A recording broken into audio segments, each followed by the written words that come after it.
Southern Gothic is a podcast that explores the history behind some of the American South's darkest days, greatest mysteries, and most chilling ghost stories.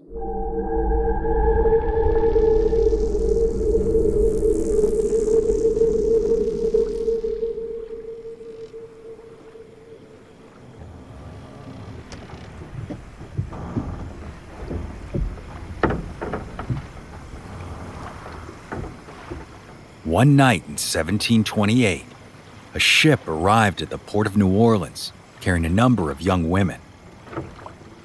Until now, the city's population was filled primarily with soldiers, fur trappers, gamblers, exiled prisoners, and the like, the type of folks that were hardly the bedrock of a new community.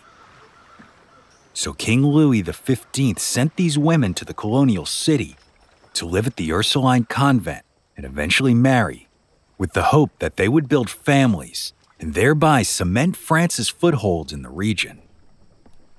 But according to legend, as they exited the ship, folks took note that the girls did not seem healthy. Many of them were pale and gaunt, but since they had just endured a difficult journey, not much was thought of it at the time, and the men who unloaded their belongings were more surprised by what they traveled with: heavy, wooden trunks. The women requested that the men deliver these boxes to the convent with instructions that they were to remain locked tight. So they did just that and brought them up to store in the third-floor attic of the convent. But when the time finally came for the nuns to unseal their belongings, what they found was shocking. They were already open and empty. The nuns fearfully concluded that these women must have brought vampires with them to the colony, and these monsters were hiding in these wooden boxes by day and then escaping through the attic windows to feed at night. Boxes that were known in French as casquettes. As a result, these women have become known in local lore as the Casket Girls, and to this day, New Orleans folklore still claims that these were the very first vampires to set foot in North America, a claim that has helped cement New Orleans' now infamous reputation as a place filled with the undead.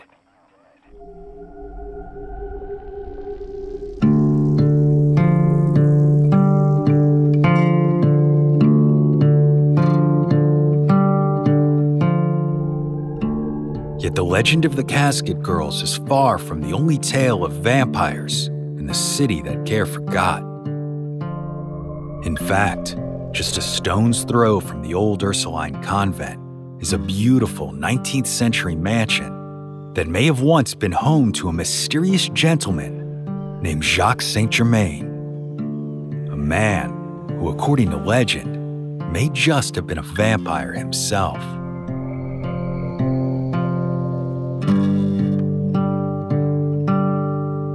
My name is Brandon Scheck-Snyder, and you are listening to Southern Gothic.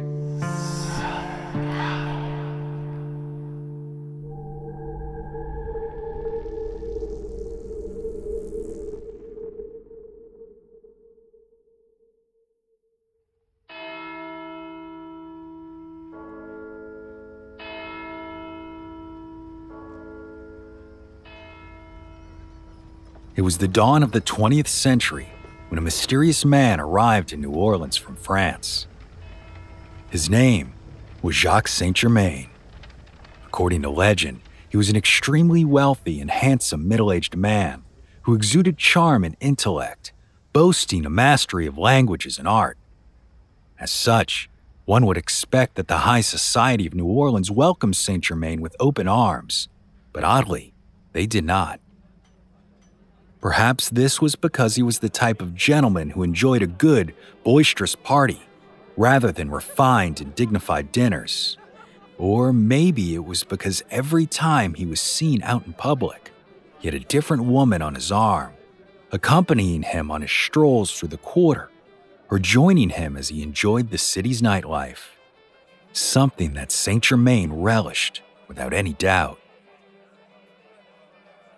Of course, on those nights that the mysterious foreigner stayed in, it was really because he himself was hosting a party at his own beautiful mansion in the heart of the French Quarter.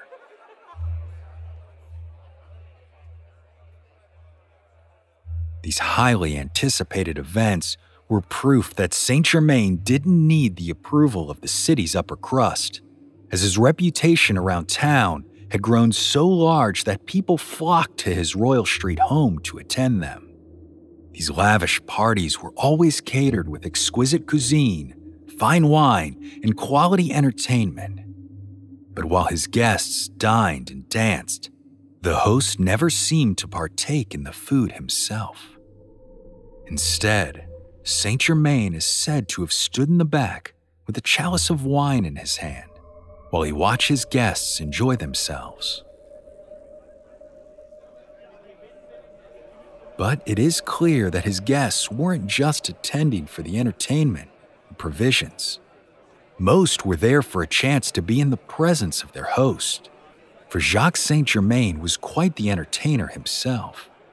He was a true storyteller, with a seemingly never-ending supply of personal adventures and worldly knowledge, offering fantastic tales from his travels around the world, from France and Italy to Africa and Egypt and beyond. You can imagine that this only added to the mystery surrounding him, especially since he sometimes spoke about events that occurred hundreds of years in the past, describing them with such great conviction and detail as if he himself had been there to experience them personally.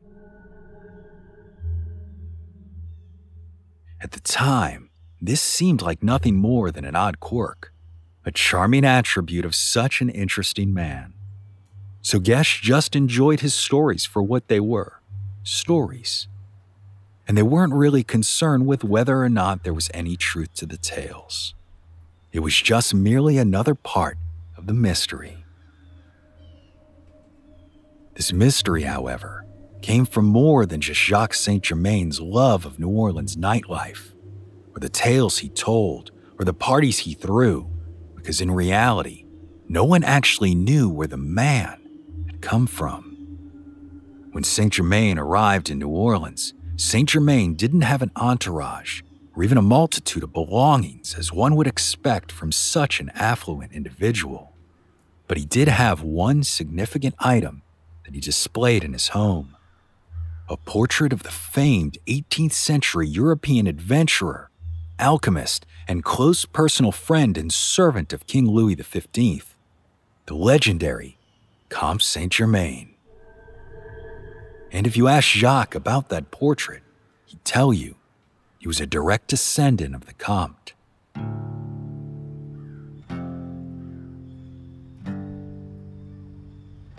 This claim aroused quite a bit of suspicion in some of the city's aristocratic circles, particularly considering the seemingly fantastic tales that Saint Germain liked to tell.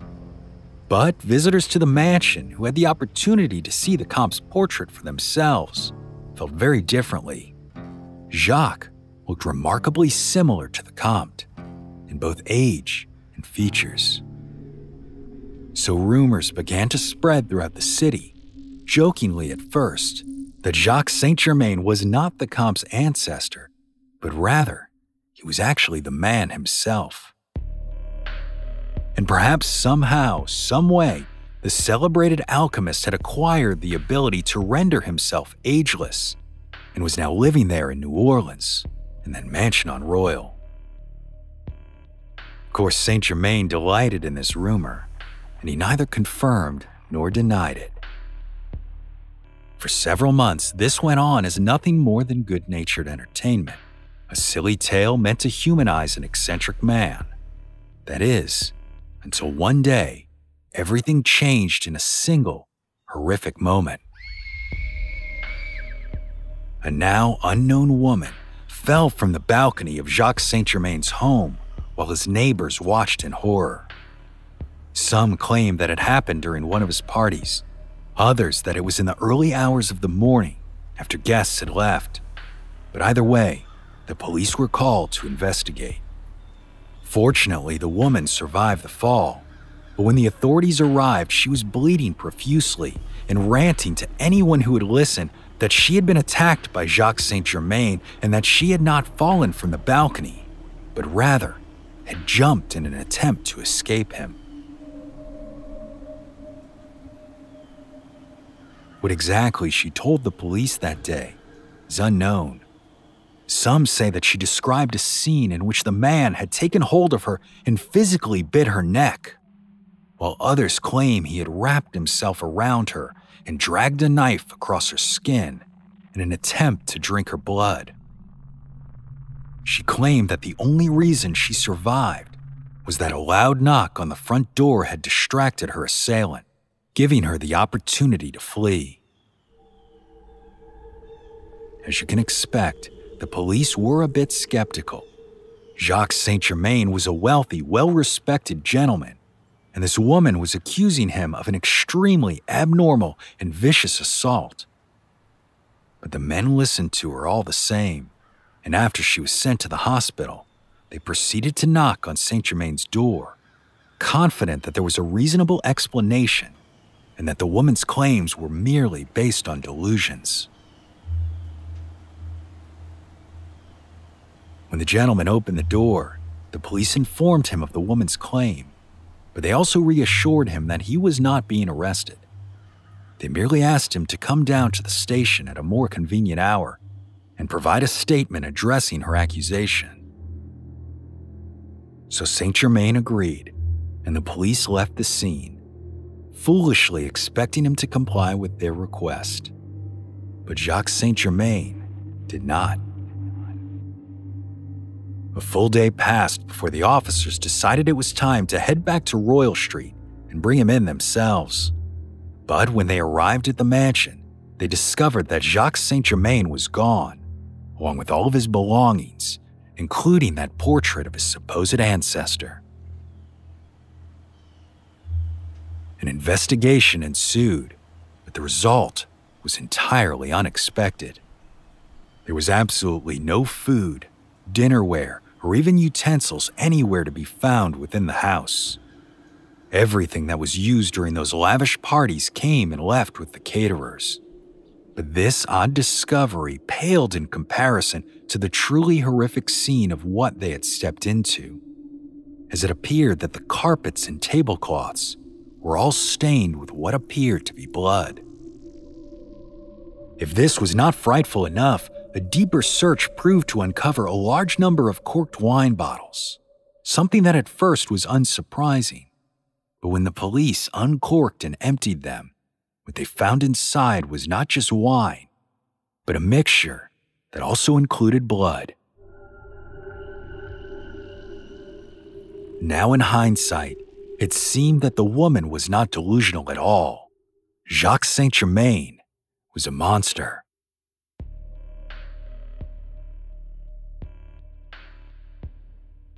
After that fateful day, Jacque Saint Germain has never again been seen in New Orleans. Now that he had disappeared as mysteriously as he had arrived, people were shocked by the scandal, and many felt betrayed and embarrassed by how they had been taken in by such an individual. As time passed, though, his acquaintances started to recall some of his odd behavior in a new light, noting that no one ever actually saw him eat at parties. And those seemingly quirky tales that he told about century-old events? Well, what if he did actually live through them?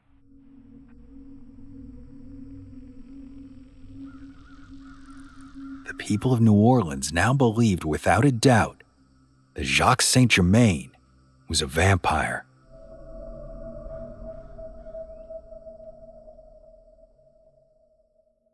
This is the legend that remains in New Orleans to this very day, a city that proudly continues to tell this tale to its visitors, delighting in the strange and unusual events that may or may not have even occurred there. So we'll dig deeper into this old New Orleans legend, the mansion where it is believed to have taken place, and more after the break.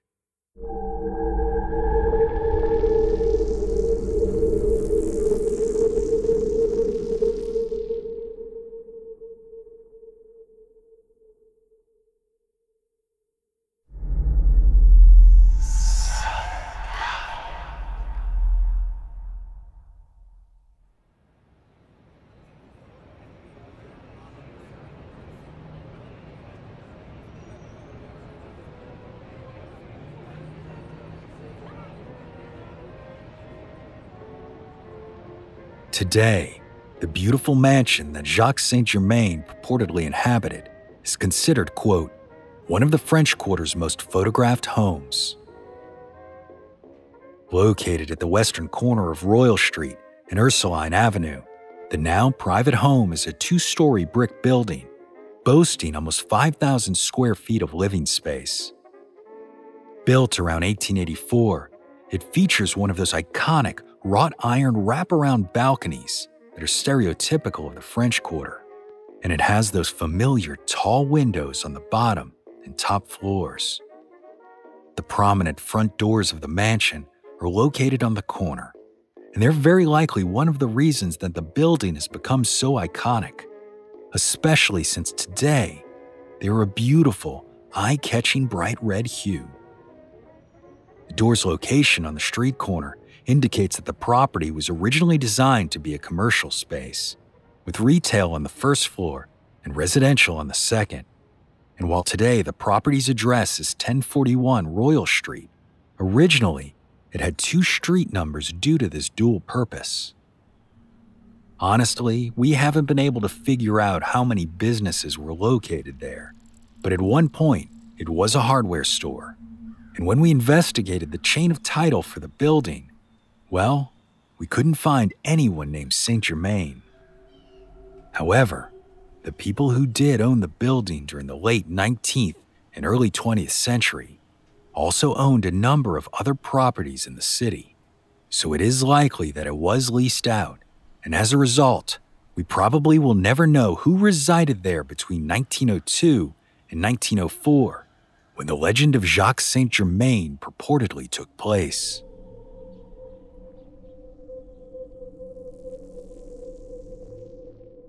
In addition to that, we weren't able to uncover anything that documents a woman jumping or falling from that balcony.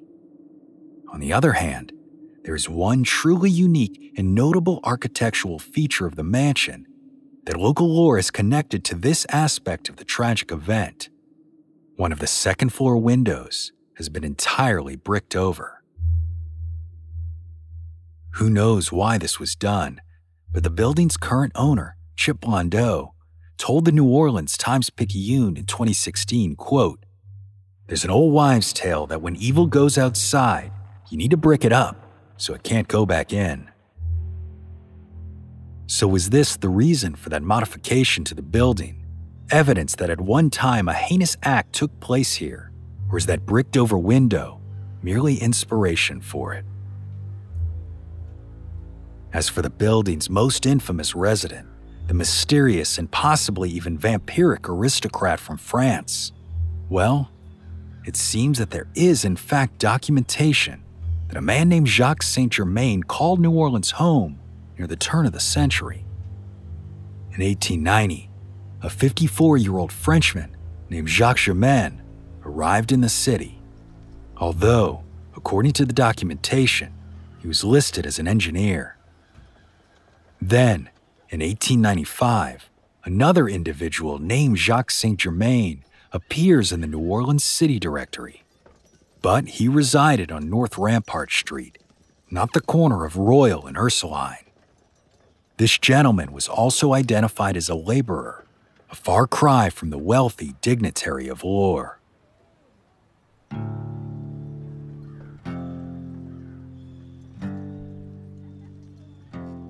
All of this, of course, proves absolutely nothing. We clearly have no way of knowing if Jacque Saint Germain did or did not exist. And if he was a vampire, as legend claims, he quite likely knew how to evade people's attempts to pin him down. Yet there is one final element of the legend that requires a closer look: his purported relation to the infamous Comte Saint Germain.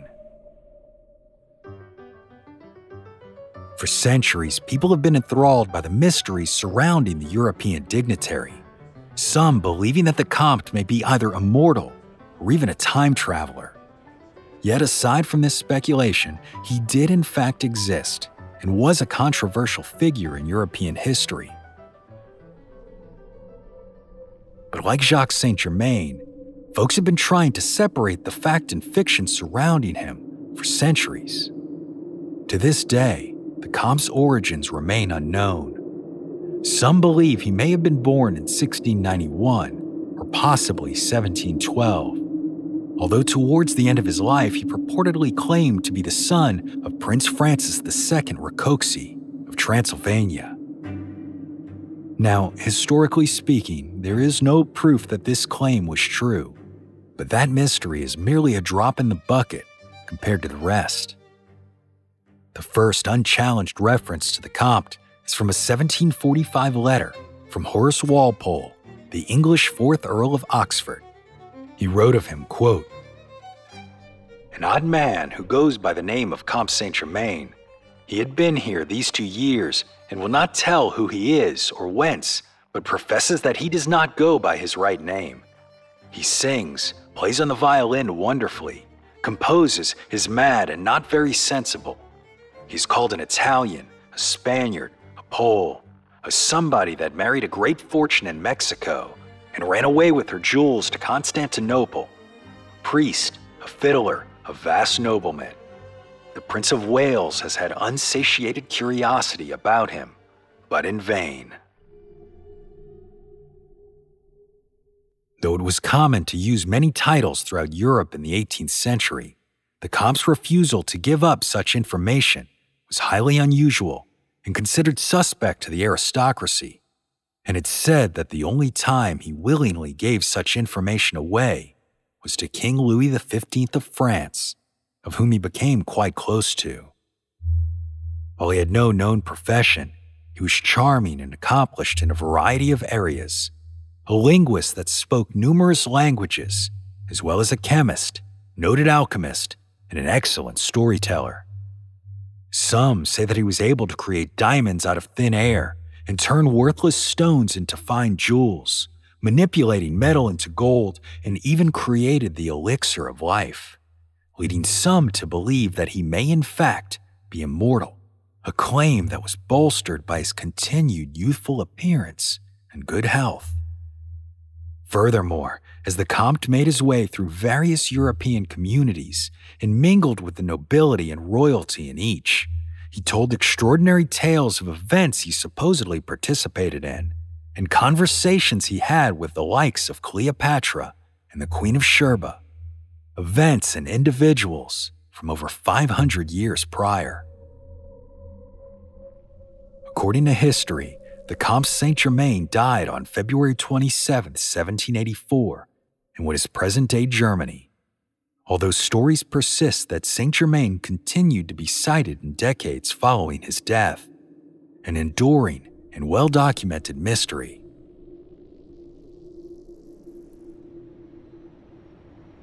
With this in mind, let's return to New Orleans, where there seems to be quite a few parallels between the legend of the Comte and the lore of Jacques.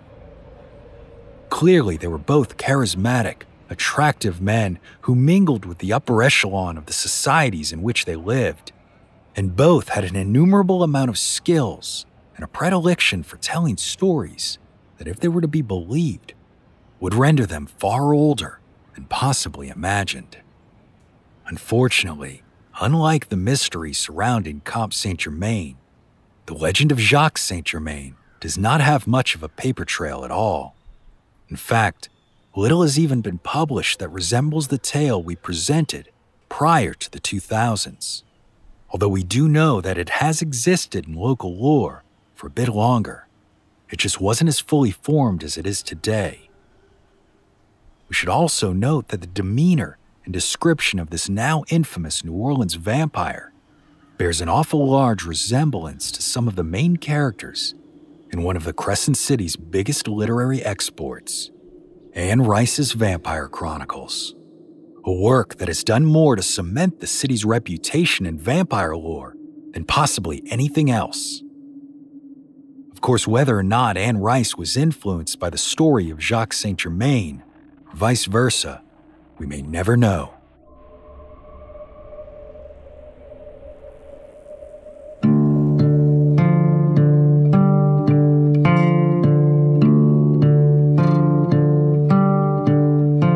So the question remains, did the immortal Comte Saint Germain spend time residing in New Orleans under the name Jacques, or is the tale of 1041 Royal Street merely the city of New Orleans' own submission to the much larger mystery of the Comte, a variation steeped in the city's own local flavors?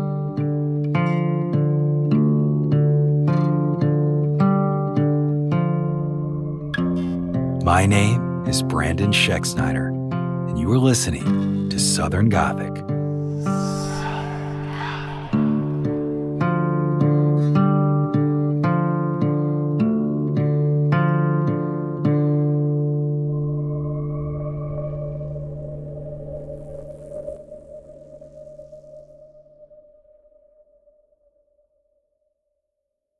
Southern Gothic is an independent podcast produced by siblings Brianne and Brandon Scheck-Snyder.